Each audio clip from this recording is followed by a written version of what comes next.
예, 오늘도 계속해서 이제 시편 78편을 살펴보겠습니다. 시편 78편은 구절이 굉장히 길어서요. 내일까지 나누어서 살펴보려고 하는데요. 78편은 주제가 있습니다. 바로 이 자녀 양육이라는 주제였죠. 그런데 이 다음 세대를 세우는 건 이제 사실 먼저 부모 세대가 세워져야만 가능한 일입니다. 사실 우리가 다음 세대일 수도 있습니다. 그러니까 연배에 따라서 우리가 누군가에게는 사실 다음 세대가 될 수 있습니다. 이런 관점에서 우리 모두가 세워져야 다음 세대가 세워지는 것입니다. 그렇다면 우리가 어떻게 다음 세대를 세울 것인가 가정의 달을 맞이하여서 오늘도 지난 시간과 같이 세 가지로 살펴보겠습니다. 첫 번째, 다음 세대를 세우기 위해 해야 할 일은 본문 14절에 기록되어 있는데요. 14절에 낮에는 구름으로 밤에는 불빛으로 인도하셨으며, 이 하나님의 인도를 따라가는 것입니다. 이것이 우리 가정과 또 우리 세대와 다음 세대를 세우는 길입니다. 그러기 위해서는요, 어른 세대도 하나님의 인도를 따라가야 할 것이고요. 또 그 따라가는 본을 통해서 다음 세대들이 발걸음을 이어가게 될 것입니다. 가정에서는 부모님께서 하나님의 인도하심을 받아서 걸어가셔야 자녀들이 부모님을 따라서 하나님의 인도를 따라갑니다. 오늘 본문에 보시면 하나님은 우리를 인도하시는 분이기 때문입니다. 특별히 시인은 하나님의 인도하심을 불 기둥과 구름 기둥으로 표현하고 있습니다. 하나님은 이스라엘 백성들이 출애굽할 때 불 기둥과 구름 기둥으로 인도하셨습니다. 이스라엘이 광야를 지나게 하실 때에도, 또 그들을 시내산에서 인도하실 때에도, 또 그들이 반역했던 현장에서도, 그리고 그들이 다시 광야로 들어가는 이 모든 상황 가운데서도 밤에는 불 기둥으로, 낮에는 구름 기둥으로 인도하셨습니다. 그래서 구름이 멈추면 그들이 멈췄고요. 구름이 떠올라서 인도하며 그들은 다시 그 길을 따라갔었습니다. 하나님의 인도하심을 따라 살아야 했던 거죠. 그렇다면 우리는 무엇을 따라 살아가는지 이 새벽에 살펴볼 필요가 있습니다. 오늘 하루를 사는 것뿐만 아니라 내가 계획하는 한 해의 계획, 나의 5년 후, 10년 후 한 걸음 한 걸음 우리의 하루의 삶이 나는 무엇을 따라 사는가 하는 것을 돌이킬 필요가 있습니다. 물론 우리 눈에는요, 불기둥과 구름기둥이 보이지 않습니다. 그러나 우리에게는 구름기둥과 불기둥보다 확실한 하나님의 인도하심이 있습니다. 바로 하나님의 말씀인 성경이죠. 우리가 하나님의 인도를 따라 산다는 것은 하나님의 말씀을 오롯이 쫓아 살아가는 삶을 의미합니다. 하나님은 오늘도 말씀을 통해 우리를 인도하고 계십니다. 그래서 내 생각과 계획을 뒤로하고 하나님의 말씀을 따라 걸어가는 삶, 이것이 하나님의 인도하심을 받는 길입니다. 우리가 그렇게 하나님의 말씀을 따라 하나님의 인도하심을 받을 때 우리의 자녀들도 우리를 따라 하나님의 인도하심을 따라 살게 될 것입니다. 이것이 다음 세대를 세우는 첫 번째 길입니다. 두 번째, 다음 세대를 세우는 길이 18절에 등장을 하는데요. 18절에 보시면 그들이 그들의 탐욕대로 음식을 구하여 그들의 심중에 하나님을 시험하였으며, 본문 18절부터 시작해서요 31절까지는 탐욕에 대한 이야기를 들려줍니다. 우리가 하나님의 인도를 따라 살아가야 하는데 그 인도하심을 막는 문제가 무엇이냐? 바로 탐욕이라는 문제라고 말합니다. 그러니까 지금 이 18절부터의 배경은요, 출애굽 백성들이 고기가 없다고 불평했던 장면입니다. 하나님께서는 출애굽한 이스라엘 백성들에게 물을 내어 주셔서 먹여 주셨습니다. 그리고 만나를 매일 아침마다 주심으로 먹는 문제, 또 마시는 문제를 해결해 주셨습니다. 그러나 그들이 버리지 못하는 것이 있었는데 바로 탐욕이었습니다. 그러니까 먹을 것이 없어서가 아니라 욕심을 버리지 못해서 그들은 불평을 했습니다. 그런데요, 단순히 탐욕으로 그치는 게 아니라 이 탐욕이 어디로 연결되느냐? 그의 마음에 하나님을 시험하는 것과 연결됩니다. 18절 말씀을 다시 한번 보시면 그들이 그들의 탐욕대로 음식을 구하여 그들의 심중에 하나님을 시험하였으며, 그러니까 탐욕의 문제를 하나님을 시험한 것과 연결을 시키는데요. 자, 19절 하반절에 보시면 하나님이 광야에서 식탁을 베풀 수 있으랴, 하나님의 능력을 시험하는 것이죠. 자, 그리고 이 시험은요, 결국 하나님에 대한 그들의 믿음의 문제였습니다. 자, 그래서 그 밑에 22절에서 이렇게 시인이 말하는 거죠. 이는 하나님을 믿지 아니하며 그의 구원을 의지하지 아니한 때문이로다. 그러니까 탐욕은 결국 믿음의 문제라는 것입니다. 왜 우리가 욕심을 내고 왜 우리가 하나님이 주신 것들이 아닌 내가 내 인생을 채우려 하느냐, 하나님이 우리의 인생을 책임지신다는 사실을 믿지 못하기 때문입니다. 그러니까 19절 하반절에 고백이 있는 거죠. 하나님이 광야에서 식탁을 베풀 수 있으랴. 자, 그래서 탐욕을 품게 되는 것이죠. 사실 우리가 하나님의 인도하심을 받지 못하는, 그리고 넘어지는 가장 큰 원인 중에 하나가요, 욕심입니다.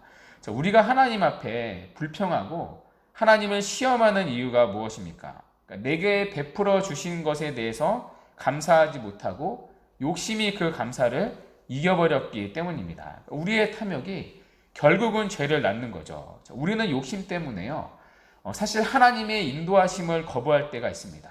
욕심 때문에 하나님의 인도하심을 보지 못할 때가 있습니다. 우리의 욕심으로 인하여서 무너지는 삶의 영역들이 참 많이 있습니다. 욕심 때문에요, 하나님의 말씀이 들리지 않을 때도 있습니다. 하나님의 인도하심을 가로막고 있는 욕심이 여러분 우리에게도 있을 수 있습니다. 자, 그리고 그 탐욕의 뿌리에는 하나님을 믿지 않는 불신앙이 있습니다. 사실 하나님께서는요, 우리에게 필요한 것들을 제공해 주셨습니다. 자, 그리고 지금도 제공해 주시고요, 앞으로도 제공해 주실 것입니다. 그러니까 날마다 우리에게 필요한 양식을 주시는 분이 우리 하나님이십니다. 우리가 살아갈 필요한 공기, 또 물, 또 필요한 하루의 양식, 이 땅에 사는 동안 우리가 살아갈 수 있는 최소한 것들, 때로는 풍성하기까지 우리에게 베풀어 주신 것이 정말 많이 있습니다. 자, 그럼에도 우리가 불만이 있는 것은요, 없어서가 아니라 더 갖지 못해서일 수도 있습니다. 우리에게 필요한 게 없어서가 아니라 필요한 게 다 채워지니까 다른 욕심을 채우고 싶은 마음이 생겼기 때문입니다. 하나님이 우리에게 날마다 베푸시는 복들을 세워 보십시오. 우리가 부른 찬양의 가사처럼요, 셀 수 없는 많은 복을 우리는 누리고 살아갑니다. 자, 그러나 감사하기는커녕 가지지 못한 것, 없는 것 때문에 우리는 사실 불만일 때가 많습니다. 우리가 이미 살아갈 수 있는 환경이 펼쳐졌음에도 불구하고 하나님을 의지하고 믿고 감사하기보다는 내 욕심이 채워지지 않아서 불만인 채로 살아갈 때가 많습니다. 자, 그 욕심을 버리지 못하면요, 우리는 그 욕심에 계속 매여 있을 수밖에 없습니다. 자, 그러면 하나님이 보이지 않는 거죠. 하나님을 향해서 자꾸 불만을 가질 수밖에 없습니다. 하나님이 반석에서 물을 내어주시고 매일 만나를 주시는데도 감사를 가질 수 없습니다. 왜 고기는 주시지 않느냐며 불만을 가지게 되는 거죠. 자, 그런데 오늘 본문을 다시 한번 보십시오. 자, 고기를 먹고 싶다고 불평하는 이들에게 하나님은 또 응답을 해주십니다. 메추라기를 보내주시는데요, 하늘의 창을 활짝 여셔서 그들을 먹이십니다. 자, 그 내용이 26절에서 29절까지의 내용인데요, 자, 27절을 한번 보시면 먼지처럼 많은 고기를 비같이 내리시고 나는 새를 바다에 모래같이 내리셨도다. 자, 그 결과 29절인데요. 그들이 먹고 심히 배불렀나니 하나님이 그들의 원대로 그들에게 주셨도다. 자, 하나님께서는 때론 우리가 욕심을 부릴 때에도요, 마치 아버지가 어린아이 달래는 것처럼 그것을 베풀어 주실 때가 있습니다. 자, 그럼에도 불구하고 30절을 보십시오. 그러나 그들이 그들의 욕심을 버리지 아니하며, 그러니까 먹을 만큼 원대로 먹여주고 배부르고 풍부하게 베풀어 주셔도 그래도 불만이라는 것이죠. 그러니까 여전히 욕심을 버리지 않습니다. 그러니까 인간의 욕심의 주머니는요, 채워지지 않는 주머니라는 것입니다. 아무리 넣고 넣어도 결코 채워지지 않는 것이 인간의 욕심입니다. 자, 우리의 욕심을 채우려고 살면요, 평생 줄인 채로 살아갈 것입니다. 우리의 욕심을 채우려고 살면 평생 불만을 품고 살아갈 것입니다. 우리의 욕심 따라 살면 평생 기쁨과 즐거움 없이 살게 될 것입니다. 자, 그러므로 이 탐욕을 버릴 때 하나님의 인도하심이, 하나님의 일하심이 더 분명하게 보이고 하나님께서 베풀어 주시는 은혜를 감사하며 살 수가 있습니다. 자, 그리고 욕심으로 인하여서 구멍난 삶을 채우려는 허덕이는 삶이 아니라 하나님으로 인하여서 꽉 찬 삶을 살게 될 것입니다. 자, 이 욕심 많은 사람이요, 이스라엘 백성뿐만 아니라 여러분과 또 저의 모습일 수 있습니다. 자, 그렇다면 이 새벽에 요즘 내 안의 욕심이 무엇인지, 그리고 우리 가정과 우리 자녀가 하나님의 인도하심을 보지 못하게 하는 욕심은 무엇인지 말씀 앞에 또 깨닫게 되는 은혜가 있기를 바랍니다. 자, 그것을 버릴 때 우리뿐만 아니라 우리 가정과 자녀들이 하나님 앞에 바르게 세워질 수 있습니다. 자, 마지막으로 세 번째, 다음 세대를 세우는 길은 무엇이냐? 자, 34절 말씀인데요. 하나님이 그들을 죽이실 때 그들이 그에게 구하며 돌이켜 하나님을 간절히 찾았고, 자, 다음 세대를 세우는 세 번째 일은요, 하나님을 간절히 찾으라는 것입니다.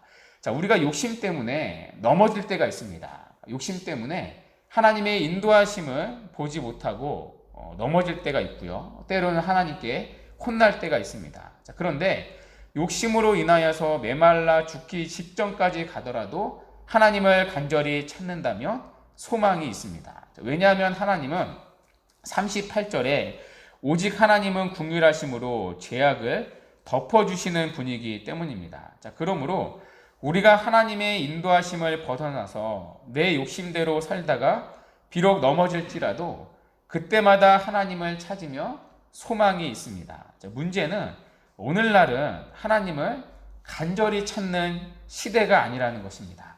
오늘날 우리 세대가 여러분 잊어버린 게 있다면요, 하나님을 간절히 찾는 모습일 것입니다. 자, 간절히 찾는다는 것은 무엇입니까? 자, 37절에 보시면요, 이는 하나님께 향하는 그들의 마음이 정함이 없으며 라고 말합니다. 하나님을 향해 정해진 마음, 다른 말로 두 마음을 품지 않는 마음, 다른 말로 하나님만 전적으로 의지하는 마음입니다. 이것이 하나님을 간절히 찾는다는 뜻입니다.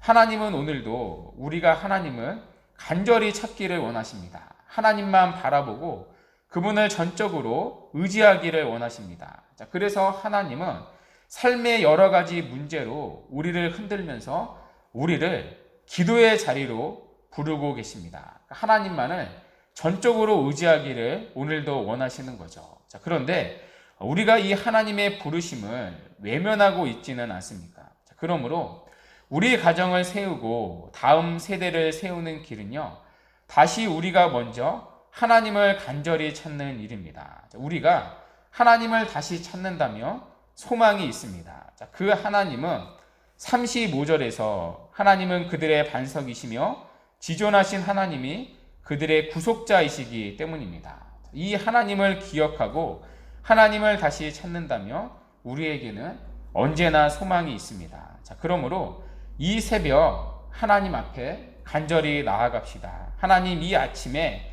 제가 주님을 다시 기억합니다. 우리의 반석이 되시며 구원자 되시는 이 하나님을 제가 오늘도 전적으로 의지합니다. 내 욕심을 따라 살아가는 것이 아니라 하나님의 인도하심을 따라 살아가게 하시고 하나님을 믿고 신뢰하는 하루가 되기를 원합니다. 그런 우리 가정과 자녀들이 되기를 원합니다. 이렇게 이 새벽 하나님을 간절히 찾는 은혜가 있기를 바랍니다. 그래서 이 35절에 하나님은 그들의 반석이시며 그들의 구속자라는 고백이 우리 가정과 자녀들의 신앙의 고백이 되고, 이런 신앙의 고백으로 믿음의 가정을 세우는 복된 은혜가 우리 모두에게 있기를 간절히 바랍니다.